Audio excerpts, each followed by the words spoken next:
Dear student, last ক্লাসে আমি problem 1 solution করেছিলাম। এখন আমি প্রবলেম 2 সলিউশন করব।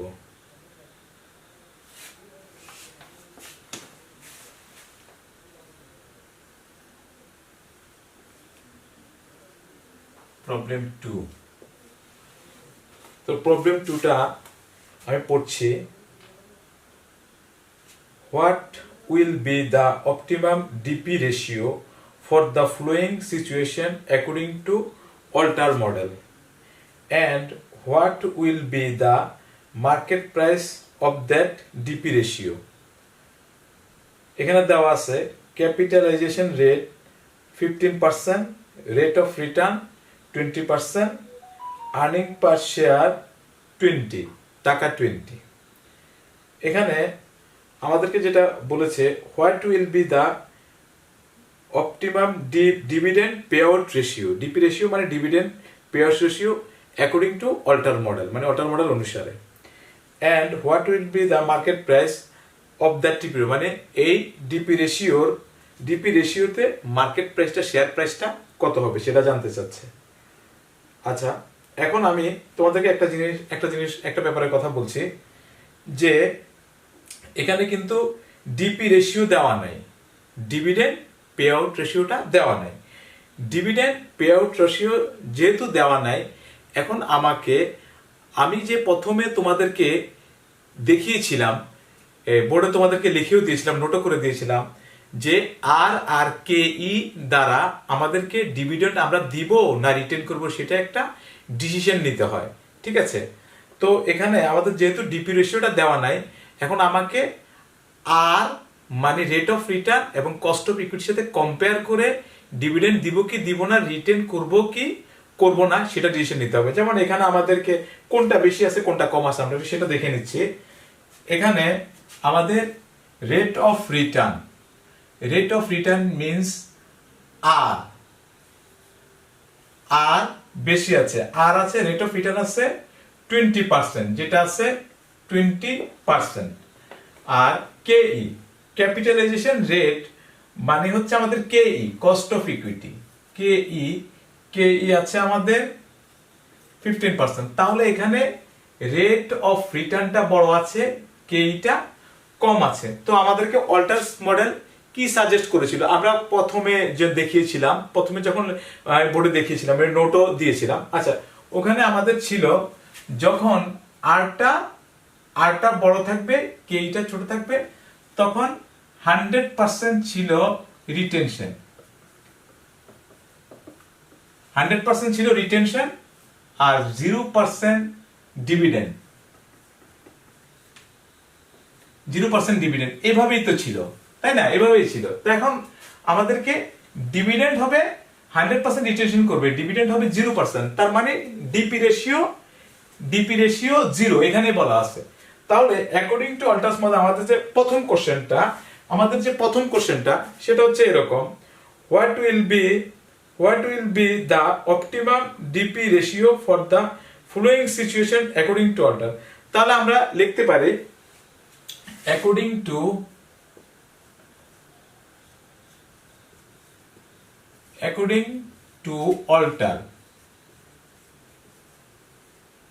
to Alter's model, if R greater than KE, DP ratio, dividend payout ratio will be 0. ওকে, এটা অ্যান্সারটা হয়ে গেল। প্রথম যে কোশ্চেনের পার্ট 2 সেটার অ্যান্সার হয়ে গেছে। ওকে, এবার আমরা নেক্সট পার্ট দেখব। And what will be the market price of that DP ratio, মানে ডিপি রেশিও কি পেলাম আমরা? ডিপি রেশিও তো 0% পেলাম আমরা, তাই না? এটা 0%। এখন 0% হলে, ডিপি রেশিও যদি 0% হয়, এখন শেয়ারের প্রাইসটা কি দাঁড়াবে? আমি আগে ফর্মুলাটা দেখছি।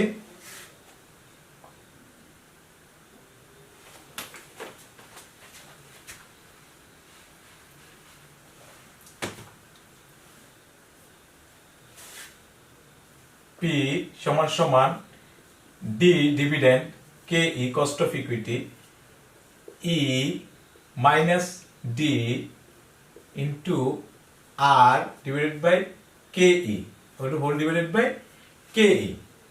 এখন আমি এখানে হেয়ার আমি লিখছি হেয়ার ডি সমান সমান কি আমাদের ডিপি এই সিচুয়েশনে ডিভিডেন্ড কি হবে 0%, তাহলে ডিপি রেশিও 0% কিন্তু ডিপি রেশিও 0% হইলে আমাদের ডিভিডেন্ডও 0 হবে। ডিপি রেশিও যদি 0% হয়, সে আমাদের এখানে আর্নিং পার শেয়ার হচ্ছে 20 টাকা, কিন্তু আর্নিং পার শেয়ার 20 টাকা হোক আর যাই হোক, এখানে ডিপি রেশিও আমাদের ডিভিডেন্ড পে আউট রেশিও 0, তাহলে ডিভিডেন্ডটা আমাদের 0। এরপরে আছে আমাদের কে ই আছে 15%। ওকে, এটা হচ্ছে আর আছে আমাদের 0.20। ওকে, 20%। আর্নিং পার শেয়ার ই হচ্ছে আর্নিং পার শেয়ার আছে কত আমাদের 20 টাকা। ওকে, এরপর আমি ভ্যালুগুলো বসিয়ে দিচ্ছি। ডি 0, কারণ ডিভিডেন্ড ডিপি রেশিও 0 হচ্ছে ডিও 0, আর কে টা হচ্ছে আমাদের 0.15। আচ্ছা, প্লাস আমাদের আর্নিং পার শেয়ার হচ্ছে 20 টাকা, এটা 20, ডিভিডেন্ড 0, আর এর মান হচ্ছে আমাদের 0.20, আর কে টা হচ্ছে আমাদের হোল ডিভাইডেড বাই কে টা এখানে আবার লিখে দিলাম আমি। এবার আমি ফর্মুলাটা ক্যালকুলেশন করলে যে আনসার আসবে সেটা এখানে 0 দিয়ে এটাকে ভাগ করলে এটা 0ই আসবে। ওকে, আর এখানে থেকে যাচ্ছে আমাদের কত, এখানে 20ই থেকে যাচ্ছে, 20 থেকে 0 মাইনাস করলে কিছু হবে না। আর ইনটু এটাকে আমরা যদি ভাঙি তাহলে 0.20 ডিভাইডেড বাই 0.15, এখানে আসতে আসতে আমাদের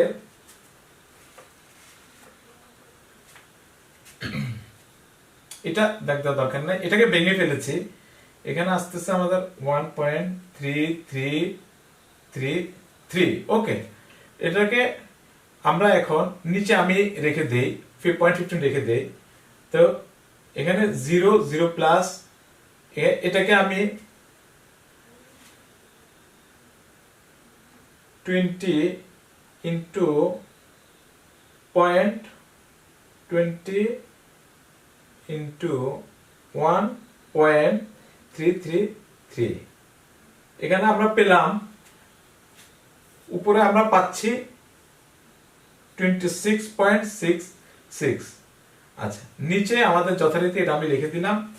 আচ্ছা, এটা তো আর নাই, এখন এখানে কত আসতেছে, এটাকে ডিভাইড করলে 0.15, এখানে আসতেছে আমাদের 177। এটাই হচ্ছে আমাদের আনসার। ওকে, এই হলো আমাদের অ্যান্সার। আচ্ছা, থ্যাংক ইউ। ওকে, ধন্যবাদ সবাইকে। ডিয়ার স্টুডেন্ট, এখন আমি প্রবলেম 3 সলিউশন করব। প্রবলেম 3টা আমি একটু পড়ছি। Okay, you are furnished with the following information: earning per share টাকা 15, capitalization rate 15%, rate of return 12%. You are asked to determine the optimum DP ratio and market price of the share according to Alter. আচ্ছা, আমাদেরকে যেটা বলেছে সেটা বলছে optimum DP রেশিওটা কি হবে অল্টার্স মডেলস এর আলোকে, আর অল্টার্স মডেলস এর আলোকে আমরা মার্কেট প্রাইসটা নির্ণয় করব। ওকে, এখানে আমরা তোমরা একটা জিনিস খেয়াল করো যে ডিপি রেশিওটা দেওয়া নাই, তো ডিপি রেশিওটা যখন দেওয়া না থাকবে তখন আমাদেরকে রেট অফ রিটার্ন এবং কস্ট অফ ইকুইটি মানে কে ই দ্বারা কেই দ্বারা আইডেন্টিফাই করতে হবে যে আমাদের ডিভিডেন্ডকে আমরা দিব না দিব না, কতটুকু রিটার্ন করব, কতটুকু ডিভিডেন্ড হিসেবে দিব। আচ্ছা, তো আমি তোমাদেরকে জিনিসটা দেখাচ্ছি। আচ্ছা, প্রবলেমটা আগে লিখে নেই।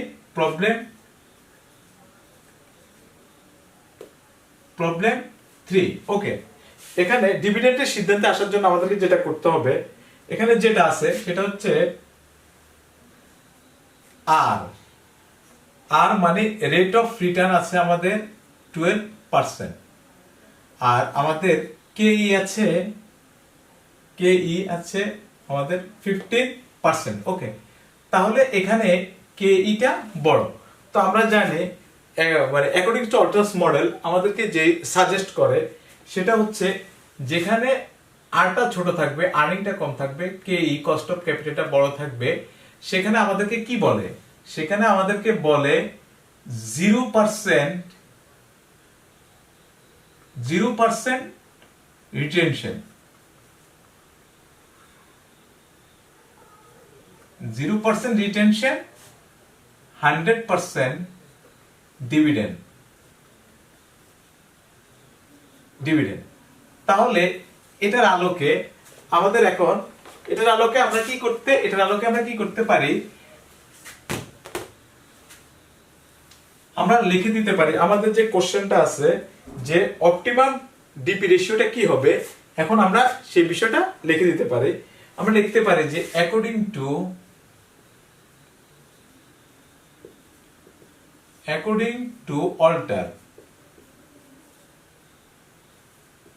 Alter's model, if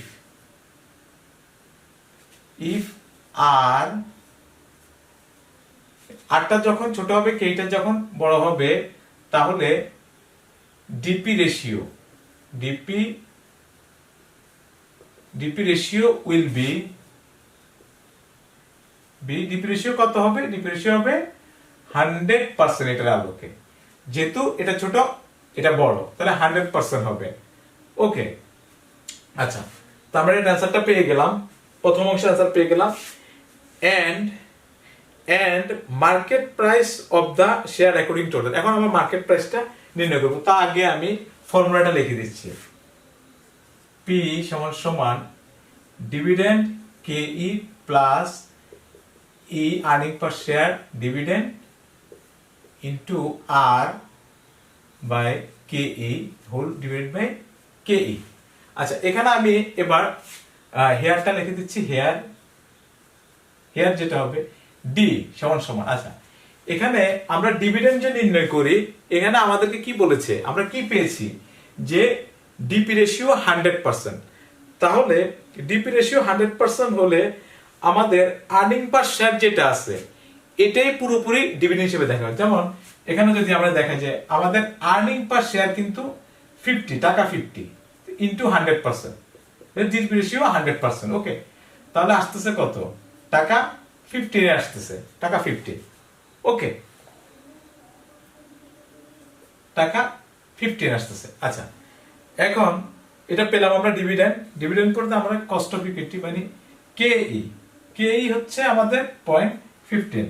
আচ্ছা, এরপরে আর রেট অফ রিটার্ন হচ্ছে আমাদের 0.12। ওকে, এরপরে আমাদের আরেকটা আর কিছু বাকি আছে। ইটা বাকি আছে। সমান হচ্ছে আমাদের কত? হচ্ছে ইপিএস প্রথমে আমাদের দেওয়া আছে 15 টাকা 15। ওকে, ইপিএসটা টাকা 15। আচ্ছা, এবার আমি ভ্যালুগুলো বসিয়ে দিই। ডিভিডেন্ড আমরা পেয়েছি কত? 15। ওকে, আর কেইটা হচ্ছে আমাদের 0.15 এটা।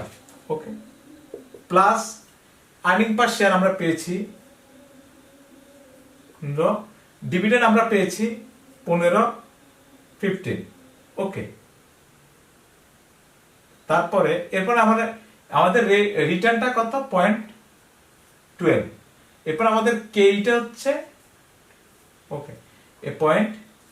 আচ্ছা, এখন জাস্ট আমরা শুধু ক্যালকুলেশনটা করে অ্যানসারটা নিয়ে নেব। আমরা একটু দেখি আমাদেরকে এর জন্য যেটা করতে হবে সেটা হচ্ছে, এখন আমাদের ক্যালকুলেশন আমরা করব 15 ডিভাইডেড বাই পয়েন্ট 15। আচ্ছা, এখানে আমাদের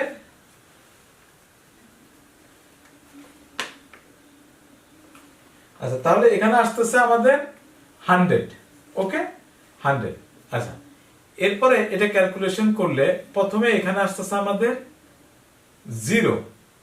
ওকে, ইনটু এখানে আমরা যদি ক্যালকুলেশন করি আছে 0.12। ওকে, 0.12 ডিভাইডেড বাই 0.15। আচ্ছা, এখানে আসতেছে আমাদের 0.8। অ্যাকচুয়ালি এটা এখানে আর ক্যালকুলেশনের দরকার নাই, এটা মোটামুটি ভাবে এটার মানটা 0ই হবে। মূলত শেয়ার প্রাইস আমাদের হচ্ছে তাহলে 100 টাকা, ক্যালকুলেশন করাই যাবে না, ক্যালকুলেশন করলে 100 টাকায় আসবে অ্যান্সার। তাই এটাই হচ্ছে আমাদের মূলত অ্যান্সার। ওকে,